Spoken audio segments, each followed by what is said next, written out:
स्वागत है फ्रेंड्स आप सभी का एम टेक्नो के यूट्यूब चैनल में। तो आज की वीडियो इंपॉर्टेंट होने वाली क्योंकि सारे क्वेश्चन सीएनसी रिलेटिव हैं, क्योंकि बीएचएल में अधिकतर सीएनसी बीएमसी वर्क ज़्यादा से ज़्यादा होता है। तो इसलिए सीएनसी और बीएमसी से बहुत सारे क्वेश्चन आपको बीएचएल के एग्ज़ाम में हो या फिर ऑर्डिनेंस हो, डीआरडीओ, इसरो हो, हर एग्ज़ाम में आपको सीएनसी बीएमसी ईडीएम मशीन, इन मशीनों से क्वेश्चन देखने को मिलेंगे। तो चलिए शुरू करते हैं आज के क्वेश्चन आंसरों की वीडियो।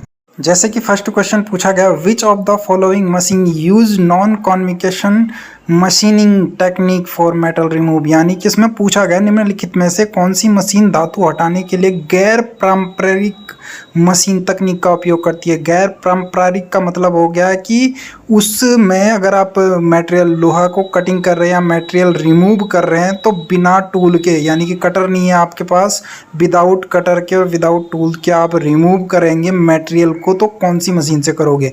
तो उसे ईडीएम मशीन कहते हैं। यानी कि उसका जो फुल फॉर्म है ईडीएम की वो है इलेक्ट्रिकल डिस्चार्ज मशीन, जो कि बिजली से कटिंग करती है। यानी कि वो बिजली के द्वारा जो है मटेरियल को रिमूव करेगी और जो साइज आपको चाहिए, जो पॉकेट आपको चाहिए, वो साइज बना के देगी। तो इसमें करेक्ट आंसर ऑप्शन सी हो जाएगा, इलेक्ट्रिक डिस्चार्ज मशीन का प्रयोग करते हैं। फिगर में भी आप देख सकते हो कुछ इस प्रकार की होती है EDM machine, electrical discharge machine कहते हैं इसे। अगला क्वेश्चन है, which of the following material connect be machining use electrical discharge machine, यानी कि इस क्वेश्चन में पूछा गया है कि निम्नलिखित में से किस सामग्री यानी किस मेटल को इलेक्ट्रिकल डिस्चार्ज मशीन यानी कि ईडीएम का उपयोग करके मशीनिंग नहीं किया जा सकता।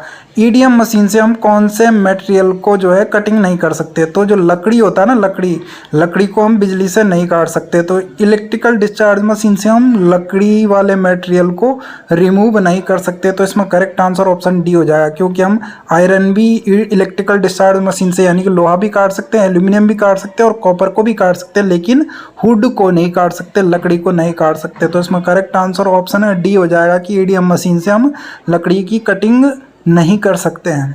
नेक्स्ट क्वेश्चन है, machined use electrical discharge machine, electrical discharge machine का उपयोग करके मशीनीकृत करें।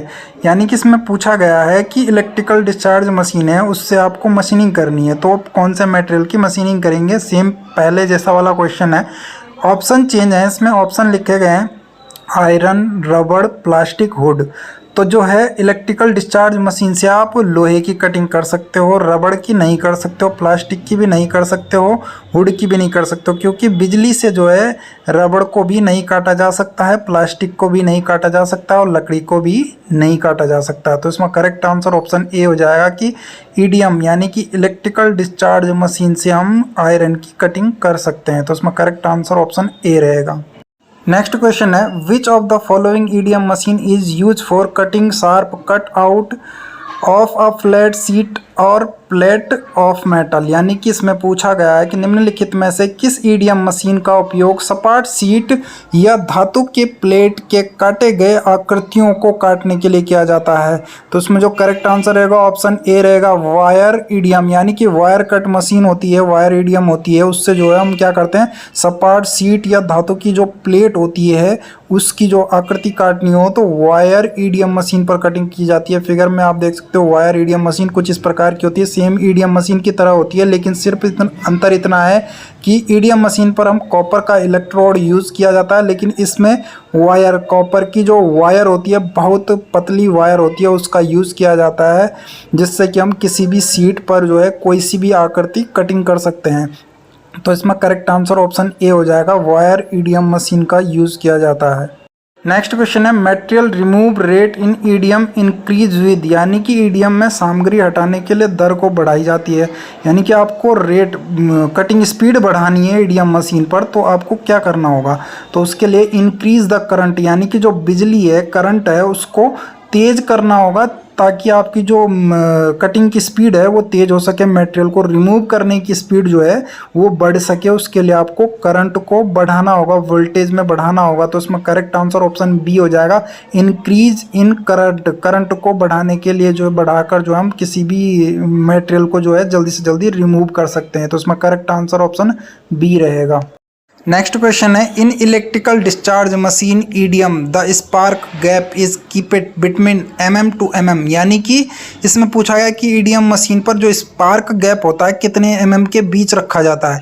तो जो स्पार्क गैप का मतलब हो गया कि आपने देखा होगा ईडीएम मशीन ऊपर नीचे जब इलेक्ट्रोड लगा हुआ होता है तो जब वो ऊपर जाती है तो करंट को स्लो कर देती है, बिल्कुल बंद कर देती है, लेकिन जब वो कटिंग करने के एक्शन मोड में आती है तो उस टाइम करंट बढ़ जाता है। तो कितने mm का गैप होता है उसके बीच में, तो उसमें करेक्ट आंसर है ऑप्शन सी, यानी कि 0.005 mm से 0.05 mm तक जो है उसका गैप होता है, उसके बीच वो कटिंग करता है। तो उसमें करेक्ट आंसर ऑप्शन है सी हो जाएगा फ्रेंड। नेक्स्ट क्वेश्चन है सीएनसी से संबंधित है, which of the following code will be give point two point movement, यानी कि निम्नलिखित में से कौन सा कोड का यूज हम सीएनसी मशीन पे पॉइंट टू पॉइंट मूवमेंट देने के लिए टूल को करते हैं। तो इसमें करेक्ट आंसर ऑप्शन ए हो जाएगा। G00 का यूज हम जो है कटिंग टूल को पॉइंट टू पॉइंट मूवमेंट देने के लिए यूज करते हैं। तो इसमें करेक्ट आंसर ऑप्शन ए रहेगा फ्रेंड्स। G00 का यूज किया जाता है पॉइंट टू पॉइंट मूवमेंट देने के लिए।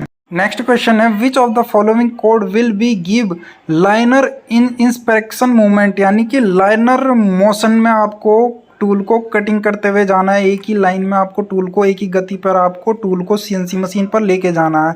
तो उसके लिए आप किस कोड का यूज़ करोगे, तो उसके लिए G01 कोड का यूज़ किया जाता है। जबकि आपको जो है कटिंग टूल को एक ही गति पर आगे बढ़ाना है तो उसके लिए आपको पहले G01 कोड का यूज़ करना होगा सीएनसी मशीन पर। उसके बाद जो है धीरे धीरे टूल जो है आपका एक ही लाइनर मोशन में जो है आगे बढ़ेगा। तो G01 का यूज़ किया जाता है। तो इसमें करेक्ट आंसर ऑप्शन है बी रहेगा फ्रेंड्स।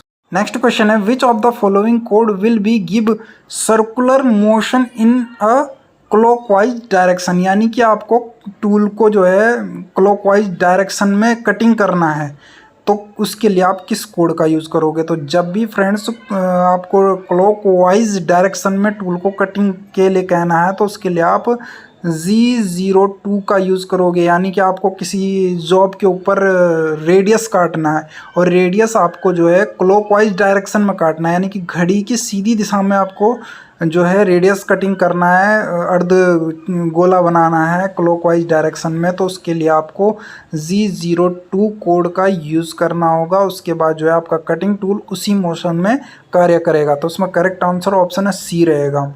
नेक्स्ट क्वेश्चन है, which of the following code will be circular motion in counter clockwise direction, यानी कि आप पूछा गया काउंटर क्लॉकवाइज डायरेक्शन, यानी कि घड़ी की उल्टी दिशा में आपको रेडियस कटिंग करना है तो उसके लिए आप किस कोड का यूज करोगे सीएनसी मशीन पर। तो जब भी फ्रेंड्स आपको काउंटर क्लॉकवाइज डायरेक्शन में करना तो उसके लिए हमेशा G03 का यूज़ किया जाता है, लेकिन अगर आपको क्लॉकवाइज डायरेक्शन में करना है तो उसके लिए G02। तो अभी आपको करना क्या है, काउंटर क्लॉकवाइज यानी कि घड़ी की उल्टी दिशा में आपको रेडियस कटिंग करना है किसी जॉब के ऊपर। तो उसके लिए आप G03 टूल का कोड का यूज़ करोगे। तो उसमें करेक्ट आंसर ऑप्शन है डी रहेगा फ्रेंड्स। नेक्स्ट क्वेश्चन है, which of the following code will be product dual for a specification time, यानी कि इसमें पूछा गया है कुछ सेकंड के लिए आप सीएनसी मशीन पर आपका टूल कटिंग कर रहा है और कुछ सेकंड के लिए उसे रुकना है और फिर चलना है तो उसके लिए आप किस कोड का यूज़ करोगे। तो कुछ सेकंड के लिए रोकने के लिए और फिर वापस कार्य को चालू करने के लिए आपको कोड G04 का यूज़ करना होता है। उसके लिए आपका टूल जो है कुछ सेकंड के लिए रुक जाएगा और उसके बाद फिर से कटिंग करना शुरू कर देगा। तो इसके लिए ड्यूल का यूज़ किया जाता है जो कि G04 का यूज़ किया जाता है कोड। तो इसमें करेक्ट आंसर ऑप्शन है डी रहेगा फ्रेंड्स। नेक्स्ट क्वेश्चन है, which of the following code is use to give input of cutter offset data, यानी कि आपको टूल से ऑफसेट लेना है, यानी कि यहाँ पे आपको ज़ीरो करना है, एक्स भी ज़ीरो करना है, वाई भी ज़ीरो करना है और जेड भी ज़ीरो करना है। तो उसके लिए आप ऑफसेट लेने के लिए आप किस कोड का यूज़ करोगे। तो इसमें जो कोड दिया गया है G10, यानी कि G10 का यूज़ करोगे आप ऑफसेट लेने के लिए। तो उसमें करेक्ट आंसर ऑप्शन सी हो जाएगा फ्रेंड्स। नेक्स्ट क्वेश्चन पूछा गया, which of the following code will change specification input value in millimetre, यानी कि आपको सीएनसी मशीन पर काम करना है तो उसके लिए आपको सीएनसी मशीन पर को ये बताना होगा कि आपको एमएम में कार्य करना है या इंचों में कार्य करना है। अगर एमएम में काम करना है तो उसके लिए किस कोड का यूज़ करोगे, और इंचों में करना है तो उसके लिए किस कोड का यूज़ करोगे। अभी पूछा गया है मिलीमीटर में, यानी कि एमएम में पूछा गया, तो एमएम में हमेशा G21 कोड का यूज़ किया जाता है, जिससे कि सीएनसी मशीन पर हम एमएम यानी कि किसी भी दूरी को एमएम में निर्देशित करने के लिए हमें G21 कोड का यूज़ करते हैं। तो इसमें करेक्ट आंसर ऑप्शन सी रहेगा friend. Thank you to watching video friends. अगर वीडियो को क्वेश्चन आंसरों की वीडियो अच्छी लगी तो लाइक शेयर सब्सक्राइब जरूर कर लेना, क्योंकि ऐसे ही नेक्स्ट वीडियो जल्दी से जल्दी अपडेट की जाएगी। ईडीएम मशीन प्राइवेट लाइन में वो सबसे ज़्यादा यूज़ की जाती है, तो प्राइवेट कंपनियों के लिए भी जो है ये क्वेश्चन इंपॉर्टेंट रहने वाले हैं, आपको पता होना चाहिए, क्योंकि ईडीएम मशीन में